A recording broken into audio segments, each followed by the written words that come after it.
आज मेरे लिए और मेरे मुल्क पाकिस्तान के लिए उदासी का दिन है। क्यों? क्या हुई? बेदर पे हमले हो रहे हैं।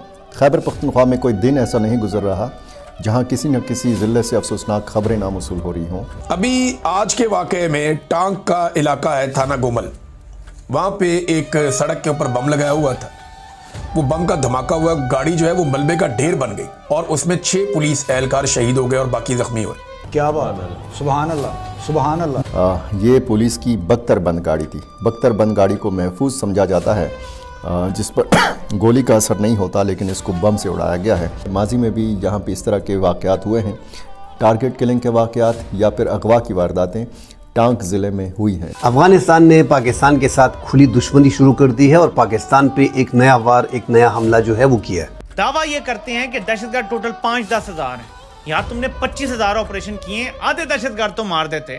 आजकल तहरीकी तालिबान पाकिस्तान यानी कि टीटीपी पाकिस्तान के साथ जो कर रहा है वो एक बड़ी क्रिटिकल सिचुएशन बन चुकी है। पाकिस्तानी फौज हमेशा बड़े बड़े दावे करती है कि उनकी कैपेबिलिटी और स्ट्रेटजी सबसे बेहतरीन है, लेकिन ग्राउंड रियलिटी बिल्कुल अलग है। वो इस सिचुएशन को हैंडल करने में पूरी तरह फेल हो रहे हैं। जब पाकिस्तान से बाहर बैठे इंडिपेंडेंट जर्नलिस्ट इस पर सवाल उठाते हैं तो पाकिस्तानी एस्टेब्लिशमेंट उन्हें गद्दार या एंटी स्टेट बोलकर उनकी आवाजें दबाने की कोशिश करती है। उनके सोशल मीडिया अकाउंट्स ब्लॉक कर दिए जाते हैं। सबसे हैरानी वाली बात यह है कि वहां होने वाले रोजाना के अटैक्स को मेन स्ट्रीम मीडिया पर पूरी तरह सेंसर कर दिया गया है, लेकिन सोशल मीडिया के जरिए सारी इंफॉर्मेशन लीक हो रही है और पाकिस्तान इसे डिनाई नहीं कर पा रहा। सब जानते हैं कि इनकी इनस्टेबिलिटी इनकी अपनी ही पुरानी पॉलिसीज का नतीजा है। अब अपनी नाकामियां छुपाने के लिए वो एक नया नैरेटिव सेट कर रहे हैं कि भारत और अफगानिस्तान मिलकर पाकिस्तान को डिस्टेबलाइज करना चाहते हैं। तो चलिए इस पूरे सिनेरियो को डिटेल में समझते हैं। ये जो पाकिस्तान में टीटीपी, तहरीक तालिबान और करदन तंजीमें लड़ रही हैं, इनको बता दिया गया है कि जिस तरह अफगानिस्तान में हमने अमेरिका और नेटो को यहाँ से भगाया हुआ है, इसी तरह आप जंग करें। हमने 20 साल जंग की, उस जंग में आप भी हमारे साथ थे, तो आप ये जंग करें। ये खैबर पख्तूनख्वा और ये बलूचिस्तान के जो पुख्तून एरियाज़ हैं, ये आपकी झोली में आ गिरेंगे। ये इनकी जहनसाजी इस तरह की गई है। और जो टीटीपी यहाँ पे मौजूद है, तो ये वही नारा लगा रही है कि इन ट्राइबल एरिया से और ये इन एरिया से जो है जनूबी अदला से पाकिस्तान की सिक्योरिटी फोर्सेस निकल जाएं और यहाँ पे हम अफ़गानिस्तान की तरह इस्लामी शरीयत लेके आएंगे। तो ये बाकायदा अफ़गानिस्तान की तरफ से ये एक प्लान जो है वो तैयार किया जा रहा है। और बदकिस्मती ये है कि नौजवान नस्ल जो अफ़गानिस्तान की है, उनकी गलत जहनसाजी की जा रही है। पहले तादाद आई थी 5 एहलकारों की शहादत की, फिर ये 6 हो गई। बाद में एक ज़ख्मी ने मज़ीद दम तोड़ा और शहदा की तादाद जो थी वो 7 हो गई। इस हमले में एक राहगीर भी जो है ये शहीद हुआ है।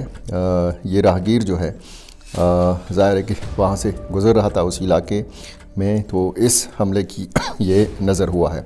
ये एक बड़े हमलों में इस हमले का शुमार होता है। टांग आपको पता है जनूबी वज़ीरिस्तान और डेरा इस्माइल ख़ान के बीच का ज़िला है। ये शोरज़दा इलाका है। माजी में भी यहाँ पे इस तरह के वाक़यात हुए हैं।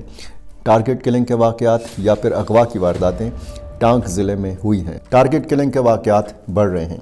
एक दौर हमने ऐसा देखा था माजी में 15-20 साल पहले कि जब कबायली अमायदीन को निशाना बनाया जाता था, सरकर्दा शख्सियात को निशाना बनाया जाता था। वो सरकर्दा शख्सियात जो मुख्तलिफ़ कबाइल की क़यादत करते थे, रहनुमाई करते थे, और ये लीडर्स में शुमार होते थे मकामी सतह के ऊपर।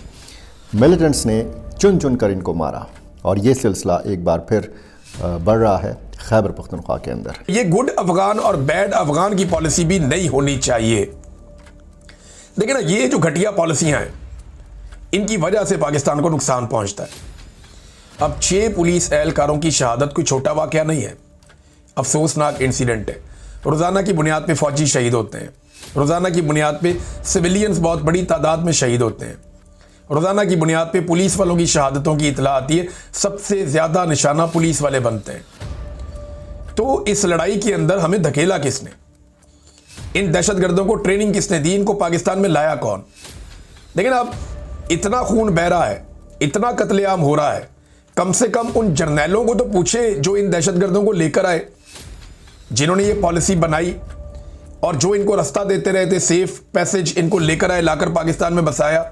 मगर ये इनको पता भी है कि अब बॉर्डर पे फेंसिंग है और ड्यूरन लाइन जो है वो बनी हुई है। पॉसिबल ही नहीं है कि पाकिस्तान का 1 इंच ज़मीन भी ये अपने कब्ज़े में ले लें। मगर यहाँ चूँकि टीटीपी यहाँ पे बहुत ज़्यादा मौजूद है और अफ़गानिस्तान के अंदर भी टीटीपी काफ़ी तादाद में मौजूद है, जो हज़ारों की तादाद में, अब तो ये 30,000 से ये फिगर ऊपर गया है। तो ये इनको लगता है कि ये खैबर पख्तूनख्वा और चमन बलूचिस्तान के एरिया इनकी झोली में आ गिरेंगे। और ये बार बार यही दोहराते हैं कि हमने सुपर पावर अमेरिका और नेटो ममालिक जो 47 ममालिक थे उनको भगाया, उससे पहले हमने सोवियत यूनियन को भगाया। मैं उसमें भी जाना नहीं चाहता कि तालिबान को किसने बनाया, नसीरुल्लाह खान बाबर का क्या रोल था, जनरल ज़िया ने यहाँ पे अफ़गान शहरियों को, अफ़गान महाजिर को रखा, उनको कैसे मुजाहिदीन बनाया, उनको कैसे लड़ने के लिए भेजा, वहाँ पे कैसे तैयार किया, पाकिस्तान का क्या रोल था, उस डिटेल में जाना नहीं चाहता।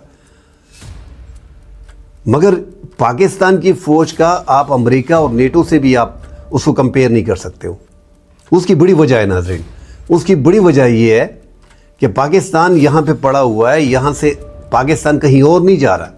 जो 20 साल के लिए आए थे, 10 साल के लिए आए थे, जो लाखों लोगों को, अफगान शहरियों को कत्ल करके चले गए हैं, पाकिस्तान तो यहाँ पड़ा रहेगा। पाकिस्तान सारी उम्र के लिए इधर ही मौजूद है। तो ये आप जहन में भी ना रखें। तो ये एपीसी पर ये बम हमला ये बताता है कि वहाँ पर किस कदर पेट्रोलिंग जो है पुलिस की ये मुश्किल बना दी गई है। अब ये पगतर बंद गाड़ी में ये पुलिस एहलकार सवार थे, इतनी बड़ी तादाद में 5 या 6 या इससे भी ज़्यादा, चूँकि 7 अफराद इसमें शहीद हुए हैं, 6 पुलिस एहलकार और एक राहगीर ज़ाहिर है कि बख्तर बंद गाड़ी से बाहर था। जैसे कि हमने इस वीडियो में देखा, पाकिस्तान फिलहाल एक बहुत ही कॉम्प्लिकेटेड सिचुएशन से गुजर रहा है। एक तरफ इंटरनल सिक्योरिटी का इशू है और दूसरी तरफ उनका पुराना ब्लेम गेम जो हमेशा भारत पर आकर रुक जाता है। लेकिन आज के डिजिटल दौर में जब इंफॉर्मेशन सबके पास अवेलेबल है तो क्या ऐसे पुराने नैरेटिव्स अब फिर से काम आएंगे? ये एक बड़ा सवाल है। मुझे लगता है कि जब तक कोई देश अपनी इंटरनल पॉलिसीज और पास्ट की गलतियों को एक्सेप्ट नहीं करता तब तक वो स्टेबिलिटी नहीं पा सकता। सिर्फ दूसरों पर उंगलियां उठाने से ग्राउंड रियलिटी नहीं बदलती। आप लोगों का इस पर क्या मानना है? आपको क्या लगता है कि पाकिस्तान का ये फॉरेन कॉन्स्पिरेसी वाला लॉजिक अभी भी वैलिड है या फिर ये सिर्फ अपनी नाकामयाबी छुपाने के लिए एक टैक्टिक है? अपनी राय नीचे कमेंट सेक्शन में जरूर दीजिए। मैं हर एक कमेंट पढ़ता हूं और देखना चाहता हूं कि आपका इस पर क्या राय है। एंड हाँ, अगर आपको ये एनालिसिस पसंद है तो आप ऐसे करंट अफेयर्स और ग्लोबल इश्यूज पर डीप डाइव की वीडियोस देखना चाहते हो तो इस चैनल को सब्सक्राइब करना मत भूलिए। एंड अगर आपको वीडियो पसंद हो तो वीडियो को लाइक एंड शेयर करना मत भूलिएगा। धन्यवाद।